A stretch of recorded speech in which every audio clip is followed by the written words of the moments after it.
Summer 2023, Moscow, Butovo, Russia. On this day, children heated by the scorching sun and the adults watching over them were enjoying their time at the playground among the residential buildings. Nearby, a group of local teenagers were also hanging out because there simply wasn't any other suitable place in the small neighborhood. The hot day was already drawing to a close when the nearby apartment buildings were suddenly filled with a heart-wrenching scream. The residents who were nearby ran to the scene of the tragedy, and a horrifying sight appeared before their eyes. The horrifying screams came from a teenager completely engulfed in flames. Everyone passing by immediately rushed to the victim. People started calling an ambulance. Someone frantically poured water from bottles on the boy, while others just stood there in shock, watching the whole scene. Of course, there were also those who quickly filmed the interesting content. Meanwhile, the crowd was panicking, running around and trying to figure out how else they could help the poor guy. One of the guys jumped over the bushes and running away shouted something to his friends. But in all the commotion, no one really paid much attention to it at the time. The police who arrived at the scene started questioning witnesses only after the ambulance had taken the victim away. That's when someone remembered the runaway teenager, and that became the first lead for the investigation. The beginning of summer, 2023, in the Butovo residential district of Moscow was unremarkable. School children were on vacation. In early June, 8th grader Andrei, along with his mother and his twin brother, went to the village to visit their grandmother. The family was planning to spend the whole summer there, but suddenly it turned out that Andrei hadn't completely cleared his school debts, so they had to quickly return home to Moscow from the village. After going to school, Andrei told his displeased mother that the teacher, it turns out, was sick and that he wouldn't be able to catch up on his work anytime soon. Afterward, the twins asked permission to play outside with their friends for a while. The twins' mother, Ekaterina of course, let them go outside without a second thought. She knew all their friends, her sons and their parents well. They were mostly the boys' classmates, and there was never any question about their friendship. It's true that there were some unpleasant rumors about a few local boys, but the woman never thought that her sons were close with them. Her sons wouldn't hang out with bad company. She was sure of that, just like most mothers. However, Yekaterina was terribly mistaken. Andrei and Lesha often interacted with the local troublemakers, the same ones the residents complained about, but they didn't do it by choice. One of the troubled teens in the neighborhood, a ringleader named David, tried to dominate every one of his peers, forcing them to humiliate themselves and obey his every command. This 14-year-old boy had just finished the 7th grade at Moscow school, number 1980. But the teachers' council had not yet decided whether to promote him to the 8th grade. The school administration was inclined to have the careless student repeat the year. The teachers described David as a typical troublemaker. He did very poorly in his studies and often got into fights with classmates. Some teachers even joked that he would end up a future convict. A funny joke, but nevertheless, they weren't far from the truth. By that time, 14-year-old David was already on record with the Juvenile Affairs Department, had repeatedly broken various rules, and often got reprimanded for all sorts of mischief. Even before the tragedy happened, the teenager inspired fear throughout the entire neighborhood where he lived. According to eyewitnesses, the gang that he put together regularly bullied those who were weaker and younger in their group. It was normal for them to beat up neighborhood kids. Spraying pepper spray in their victims' faces was also a common thing. He sprayed kids with a gas canister. My friend's 9-year-old daughter and her father were sprayed in the face. She confronted him asking, "What are you doing?" Under threat of violence, the minors forced their peers who fell under their influence to steal money from adults. One of the parents, whose son was part of David's notorious gang, told reporters that he knew about this troubled teenager, who, apparently, decided to follow the example of the characters from the once popular but now defunct television series Slovo Patsana. There's no yard where people don't know about this kid. David terrorized the whole neighborhood. We reported him after he broke into our apartment and threatened the kids with a knife. Thankfully, they stood up for themselves. The younger one even grabbed the knife away. There was no conflict yesterday. For this guy, what happened is just normal. Another man, whose son also used to talk to David, later said in horror, "Our child could have been in the place of the boy who burned." David lived in a troubled family. His brother is constantly in a mental hospital. Their mother sometimes took the children back, other times sent them to an orphanage, seemingly because living without government child benefits was difficult. This boy even told everyone that he had friends in the prosecutor's office, and about stealing, his own father said the following. He said, "If you don't bring it, I'll beat you." He actually beat them, which is why everyone avoided him. At one point, I started noticing that money was just disappearing from my pocket after deliveries. I don't always put it on my card right away. Sometimes I leave it at home. Because of this guy, my child took about 200,000 rubles from home. All of Butovo is crying. There isn't a single mom who doesn't know this company. My kids are staying home right now only because of them. The mother of another child, who was also part of the teenage gang, also complained about David. If the kids don't want to do something he orders, there will be consequences. If you disobeyed, they would spray you with pepper spray. In a similar way, over several years, dozens of parents complained about the troubled teenager. But those who were supposed to handle such cases took no action. And David got away with everything. He felt like a cool guy who could do anything he wanted. If someone disliked something, he saw it as their problem. They were inadequate to him. Saying, "Hey idiot, come talk like a normal person," was normal for him. They threatened my children with a knife and to hurt them. This still isn't resolved. The boys forced children to steal not only money, but also groceries from the store, said another resident of Butovo. According to her, David's group often sniffed gasoline at the playground. The idea to bully someone by setting them on fire had come to the kids a long time ago, and anyone could have ended up in poor Andrei's place. It was just his bad luck. A resident of Odnobutovka was horrified and wondered, if he held a knife to my children's throats and said, "Shut up, puppies, or I'll cut you," what could I do? What should we expect after this tragedy? I don't think he's remorseful. Are we just waiting for a fatal outcome? Of course, she wasn't the only one concerned about what was happening. It was hardest for the family and friends of the victim, Andrei. Their lives were divided into before and after, and from now on, each new day they faced growing anxiety about whether their boy would survive or not. There are terrible children like this boy, and he has a brother who's a thug. Excuse me for saying that. After the situation received wide publicity, many Muscovites, especially people from Butovo, closely followed it because the next victim of these unruly teenagers could easily be someone else's child. The residents of the small neighborhood where it all happened were also worried about another pressing question. Would the culprit receive the punishment he deserved, or would he once again get off with just a reprimand because he hasn't reached the age of responsibility? And his parents, they should be held responsible for the actions of their underage child. In short, all of Butovo was in an uproar, debating the chances of one boy's survival and the other's punishment. David's family faced public condemnation both on social media and in the streets. People spoke very harshly without holding back, but whether this public anger was deserved was something the investigation had yet to determine. It turned out that the boy was indeed raised in a troubled and incomplete family. His father had left for bread a long time ago, and his mother and other relatives hardly paid any attention to his upbringing.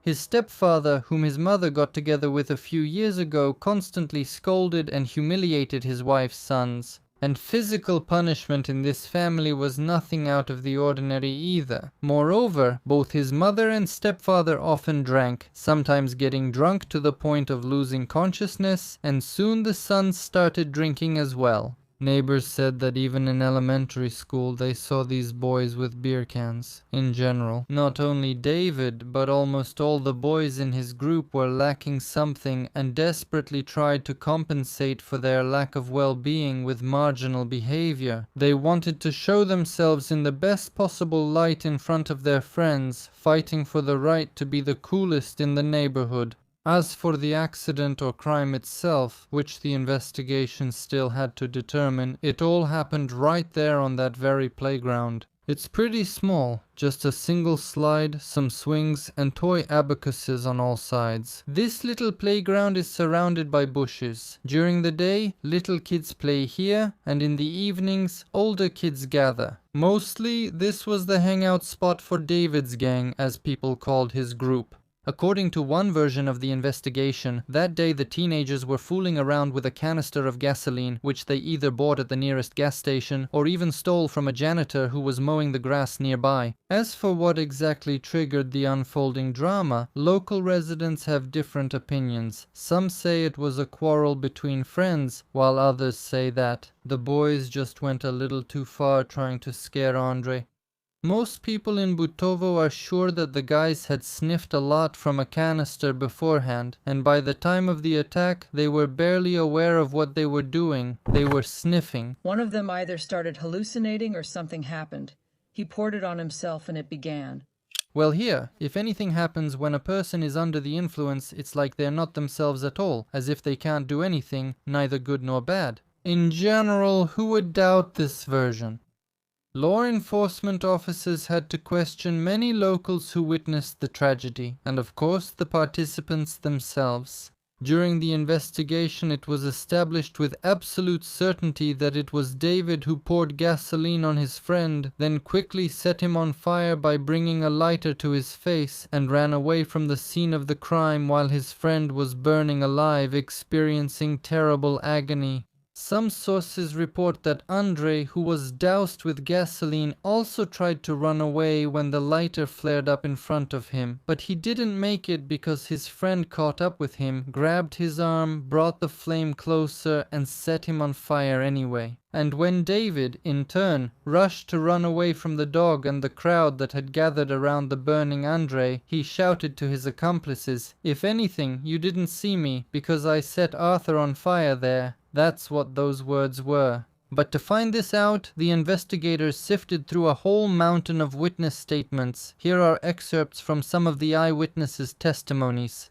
A male passerby reported, "When I arrived, there was already a crowd of people there. I felt sorry for the kid." And the municipal workers who were nearby at the moment the child caught fire later recalled, "We were working there when some woman screamed, 'Help!' and we ran over. By the time the crowd that had gathered managed to somehow put out the flames on the boy's body, a neighbor girl named Natasha was next to Andre." The kids liked each other, and because of that, David's group kept picking on and teasing them. Now Natasha, sobbing and trembling with fear, gently touched his arm. She couldn't take his hand. Even the slightest touch caused the boy excruciating pain. This was told by Andrei's grandmother, Lyudmila. He kept asking the girl, "How does my face look? Will I still be handsome or not anymore?" She answered, "Yes, no, everything will be fine." But at that time nothing was clear yet, but he was a handsome boy, very handsome. Then I thought, even if he survives, he will be covered in scars, he won't have a life, God forbid he might take his own life. And here are lines from the memories of Andrei's unfortunate mother. The doctors couldn't put him to sleep so he wouldn't feel anything. They kept trying to stabilize his condition so they could take him to the hospital. It all took so long. Then the ambulance staff said they would get him there faster than the helicopter would arrive. When the ambulance finally arrived, they immediately gave the seriously injured child a huge dose of painkillers, the whole time while the medics were on the road. Due to the high level of adrenaline in his blood and post-traumatic shock, Andrei tried to say something, asked the doctor if he would survive, if he would have scars and things like that. In the footage later released by the 112 service, you can see the teenager lying on a low hill covered in blood and black scabs. Burned, he hardly moves, and a woman sitting next to him brings a glass of water to his mouth, and the group of David who had run away and was standing nearby was in complete shock, not knowing what to do. One of the guys cautiously asked, "Is he alive or what?" Andrei's mother, Yekaterina, later said, "Yeah, they were just playing around, damn it." He understood that he had been doused with gasoline. He even tried to run away on the hill. He was lying there, and several times he told me, "David did this to me, David did this to me." One of the neighborhood kids who wasn't at the scene remembered, he was screaming so much. I heard him even from the top floor when I was still at home. I ran over right away, but none of us were allowed in there anymore. I was really scared. My mom didn't tell me for a long time what happened to that boy, but the guys from the neighborhood explained everything to me later. In the videos published right after the tragedy, you can see that after the ambulance left, a canister of gasoline was left on the playground, and Andrei's burnt belongings, which had been cut by the medics, were lying around. Here are the words of his grandmother. He was burning in the fire, his body seemed to freeze up like a stone, and the way he screamed, even his throat was burned. He couldn't breathe or do anything. During the first surgeries, they opened up his chest. They had to remove all that shell. A person can't survive with that, but we prayed. The locals, recalling the mischief of the teenage gang, told journalists that this group even tried to get our child hooked on various substances. Many tried to send their children away for the summer, at least to relatives in the village, just so they wouldn't have any contact with that gang. But even limiting contact with the local troublemakers didn't save poor Andrei. Fate still brought them together. The main suspect, David, was arrested almost immediately after what happened. As soon as they sorted out the first witness statements, he didn't manage to get far. A criminal case was initiated against the teenager responsible for setting his pier on fire. His actions were found to fall under the article of the Criminal Code for attempted deprivation of life committed with particular cruelty. Meanwhile, a whole team of the best specialists at one of Moscow's trauma clinics was fighting for the life of the mutilated Andrei. His condition was critical. He was rushed from the ambulance to intensive care, desperately clinging to life. He suffered burns of varying degrees that affected nearly his entire body. The doctors informed the investigators and the victim's relatives that 99% of his skin was affected. With such a diagnosis, no one was quick to give a favorable prognosis. In just a couple of weeks, the critical patient underwent numerous complex surgeries, and he had partial skin grafts, but after the first emergency operation, he never regained consciousness. However, the doctors did not give up and continued to fight for his life every day. The inconsolable mother desperately wanted to believe in a better outcome. In the hospital, it seemed like he was coming to. I said that he could hear me, but the doctor said otherwise. I said to my son, "Andrei, if you can hear me, blink," and he slowly started to blink. I realized that my child could hear me, so I started talking to him, and then I began to cry. Of course, the doctor pushed me out of there. Every day, Yekaterina posted updates on social media about her son's condition. She also talked about her second son, whose name has been changed here, who was having a very hard time being separated from his twin brother. His brother feels his pain very deeply. They are like one whole. One is here, the other is there, but the pain is shared, the mother wrote. Before each surgery, the family would light a candle for Andrei's health in the church on the hospital grounds. They couldn't influence anything else, and the boy's condition only kept getting worse.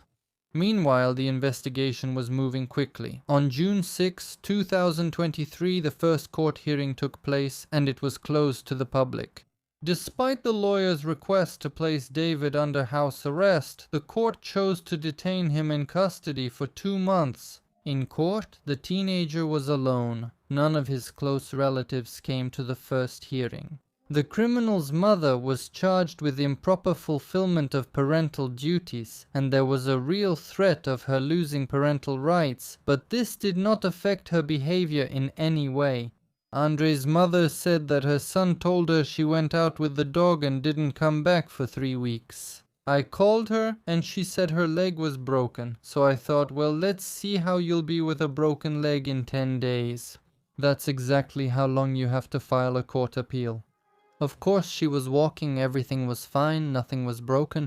David did not admit his guilt in court, but in an interview with his stepfather, who is a journalist, it turned out that he is trying to justify the boy. They are good friends, they are close, they spent the night at each other's places.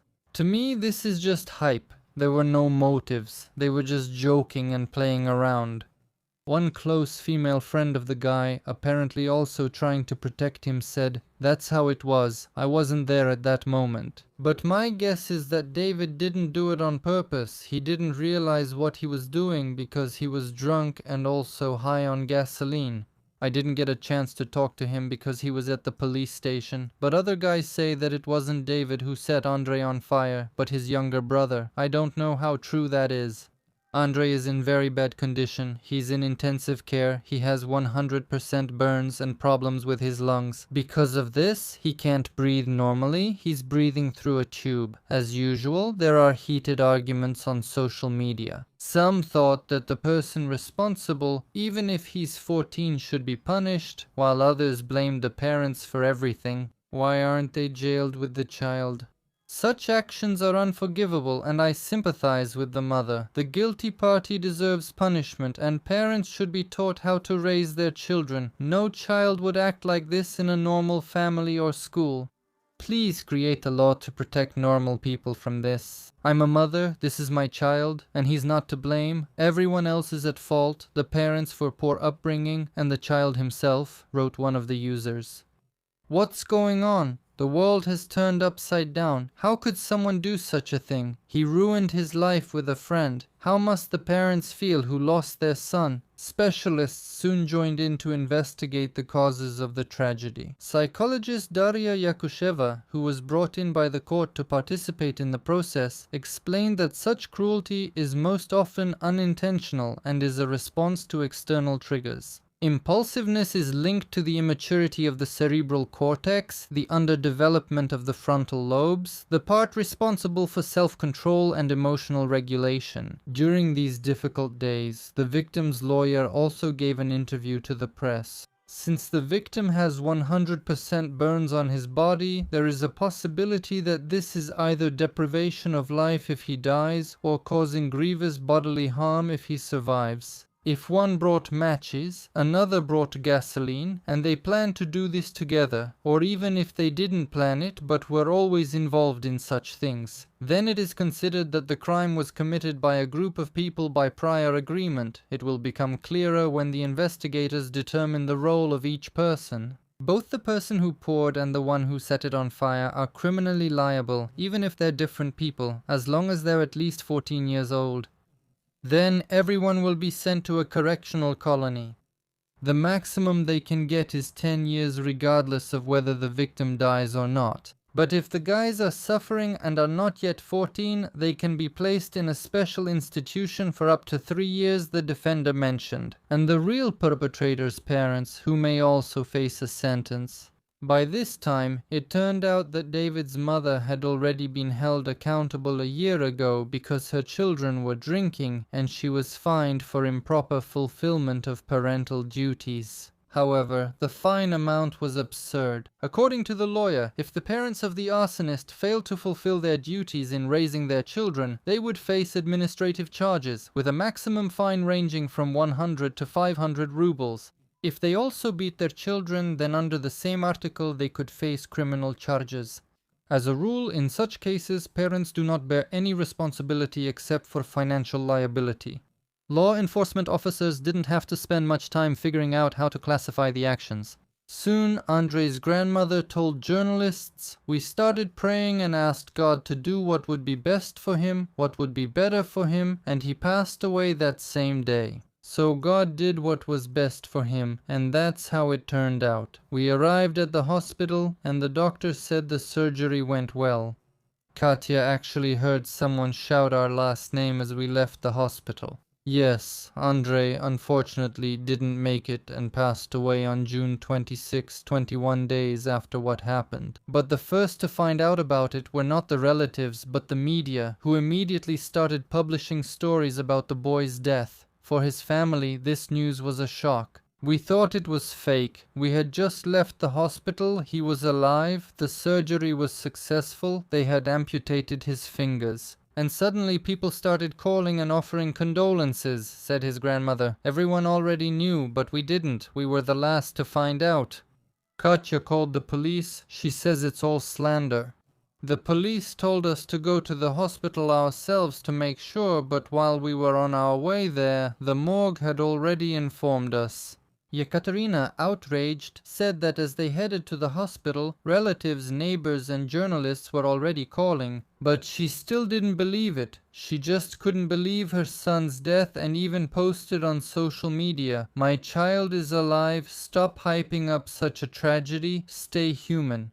But later, after realizing the death, she said, "We didn't understand anything at that moment, we took a taxi and went back.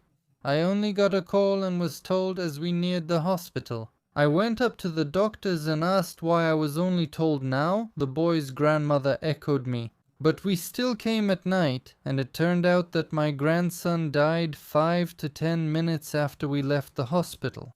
We took his cross and personal belongings. Everyone else knew, but we didn't."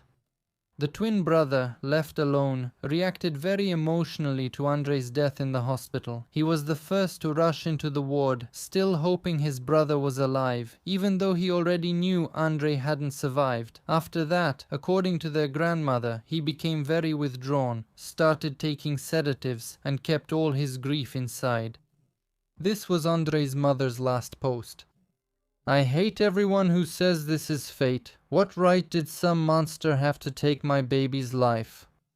The doctors never told the relatives the exact cause of death. It was very difficult to determine.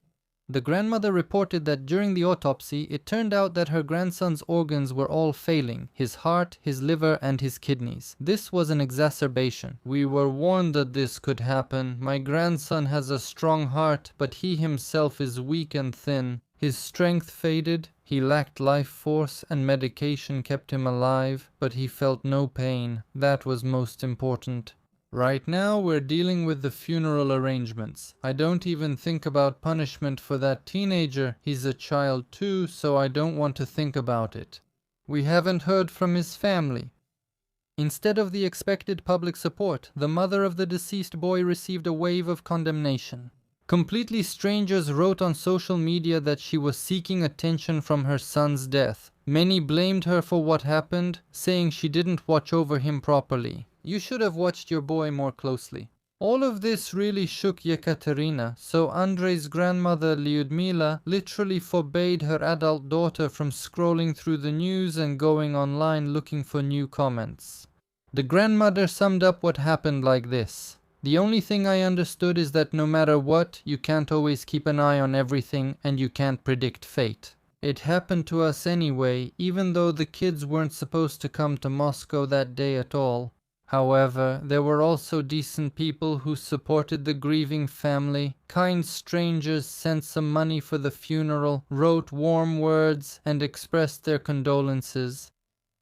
The second court hearing only took place on December 5, 2023. Besides the defendant, the court also summoned the deceased child's mother and the accused's mother to the proceedings. Andrei's mother brought her other son so she wouldn't be alone on this awful day. It was a surprise for those present at the trial that both mothers had the same name. On that sad day, both Yekaterinas sat as far away from each other as possible in the courtroom while they waited for the proceedings to begin.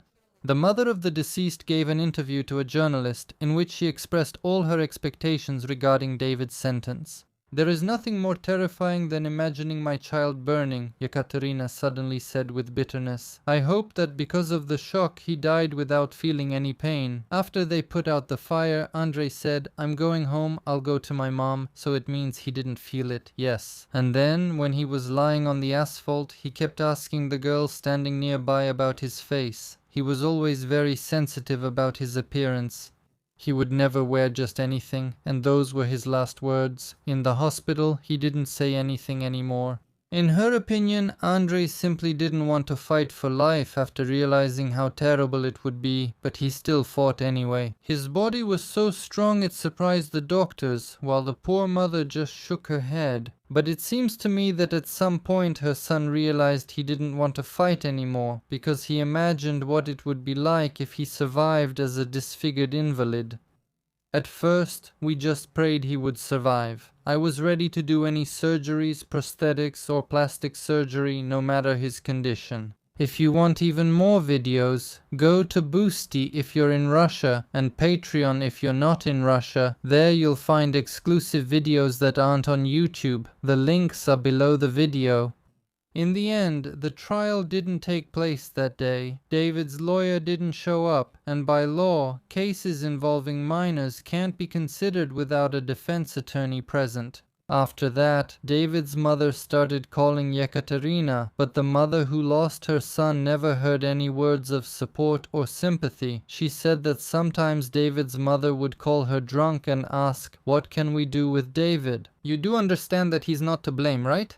I told her, "Are you out of your mind? How can you even say something like that? The police aren't fools. If he were innocent, then he would be free." But David's mother didn't listen to her. She tried her best to justify and protect her son. Yekaterina said with regret in her voice that she and the lawyer even tried to push the version that Andrei set the slide on fire himself and then caught fire.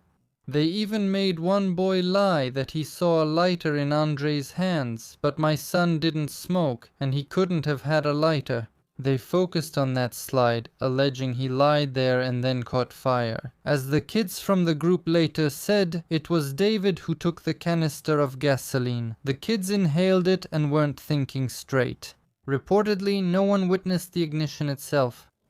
There was indeed a version that Andrei set himself on fire by accident while playing with a lighter, but in the end it was never proven, even though the defense tried very hard to present this version in court. David's lawyer tried to have the charge reclassified as involuntary manslaughter, which Andrei's mother was very afraid of. After the trial, she recalled, "I was actually afraid that he would be acquitted. I thought they had a well-prepared lawyer who would present everything clearly." But at the last hearing, David suddenly confessed to everything himself. He said that he poured gasoline on my son twice, said that he set him on fire. He confessed to everything. His lawyer was in shock. He asked David, "Do you understand what you're saying?" He answered, "Yes, I understood everything," and the other side suddenly withdrew from the arguments. However, even despite the confession, David's defenders did not give up. Now they tried to prove that at the time of the crime the boy was insane, but the investigation managed to refute this. And this is what his mother explained to reporters after the trial. On the way, he warned acquaintances to say that they hadn't seen him. He knew where to run, in which direction. He was fully aware of everything that was happening. Do you understand? The examination proved by the burns that her son was actually doused. These weren't accidental splashes. Before that, he said that gasoline accidentally splashed on Andrei. As a result, in December 2024, the Zyuzinsky District Court of Moscow sentenced David M. to 5 years of imprisonment to be served in a juvenile correctional facility. After the hearing, both mothers ran into each other in the elevator, where they had a brief conversation about the lawyers. Andrei's mother spoke about this with emotion. "We went inside and I asked, 'Did you pay a lot for the lawyer?' She said yes, a lot, so she had money for a lawyer. But to help, while collecting money for the funeral, we were shocked by the prices and also had issues with the land. We wanted Andreyushka buried with the family, not separately. Andrei was buried at the Vostryakovskoye cemetery. The grave is right by the bus stop, so the boy's friends easily climb over the fence to visit their deceased friend." Yekaterina couldn't recover for a long time after her son's death. Even more than 2 years later, the mother remembers her deceased son with tears.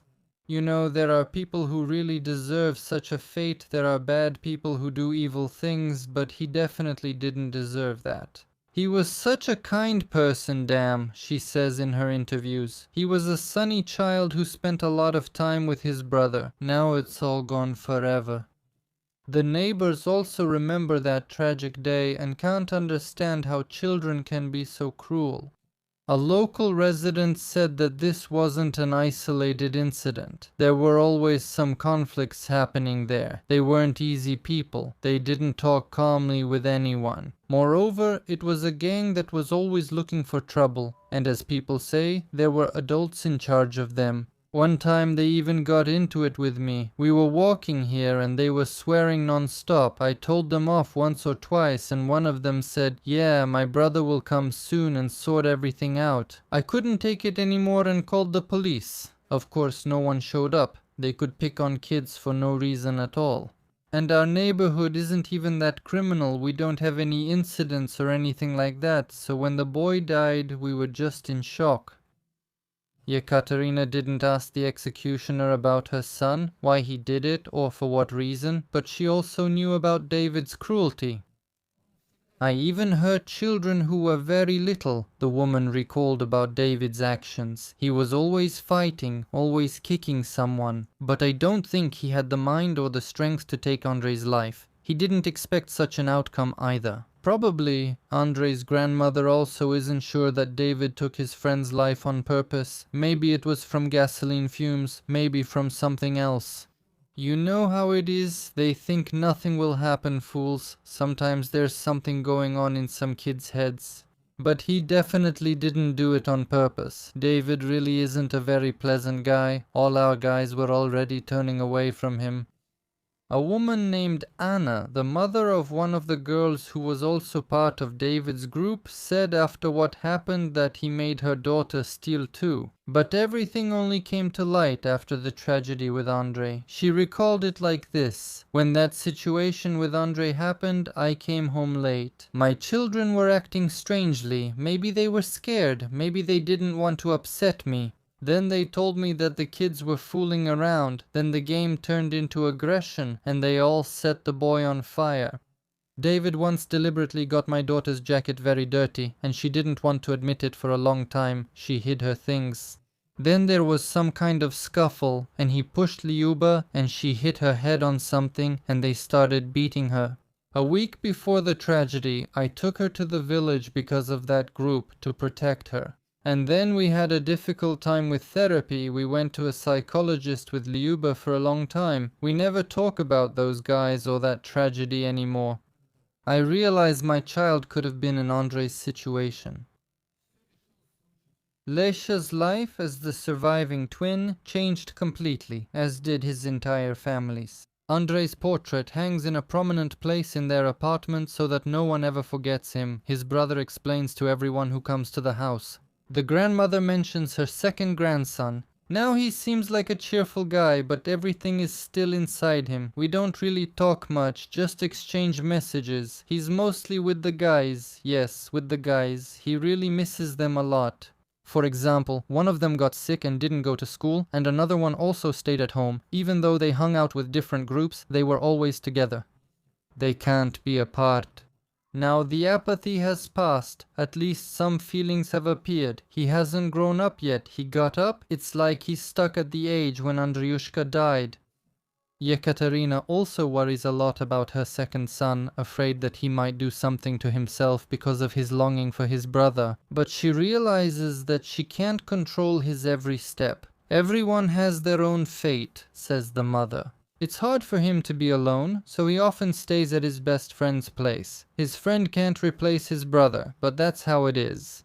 They were born together, grew up always together, and now there's emptiness. They didn't need anyone else. It was always fun together. Now he has to build his life differently, to see who is a friend and who isn't.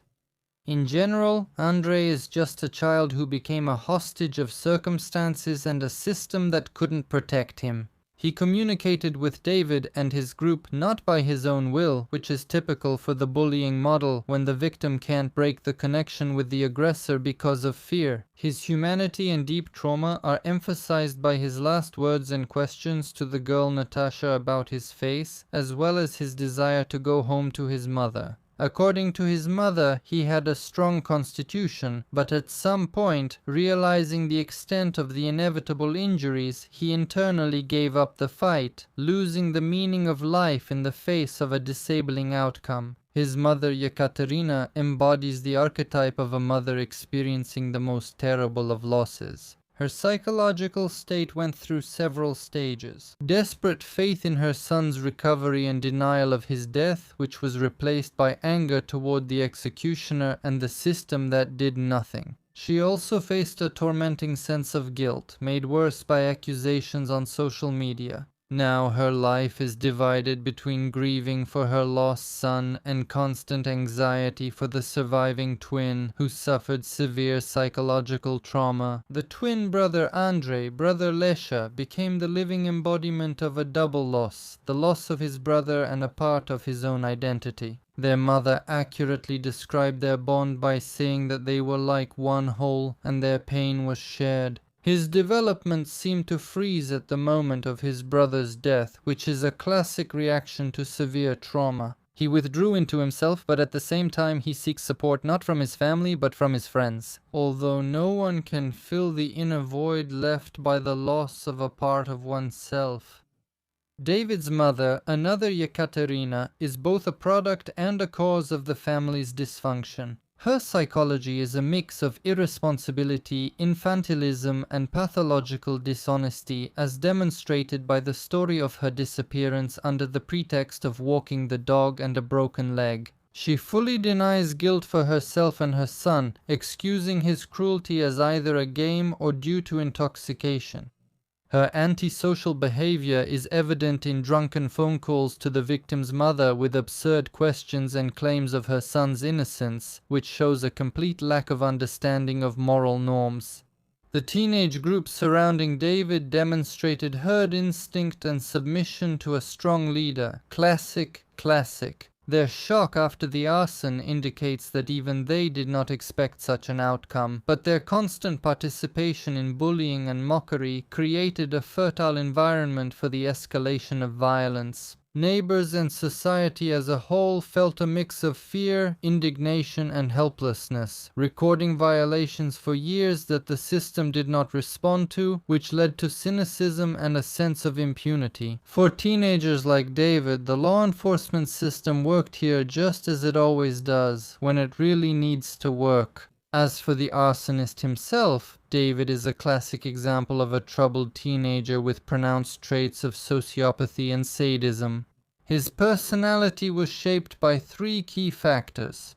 The first is deep dysfunction in the family, where alcoholism, physical punishment, and humiliation prevailed, creating an environment where cruelty became a norm for survival. The second factor is power and control. Deprived of status in socially acceptable systems such as school or family, he compensated for this by creating his own hierarchy in the neighborhood, asserting himself by humiliating and subjugating the weak. Arson became the culmination of this need to demonstrate absolute power.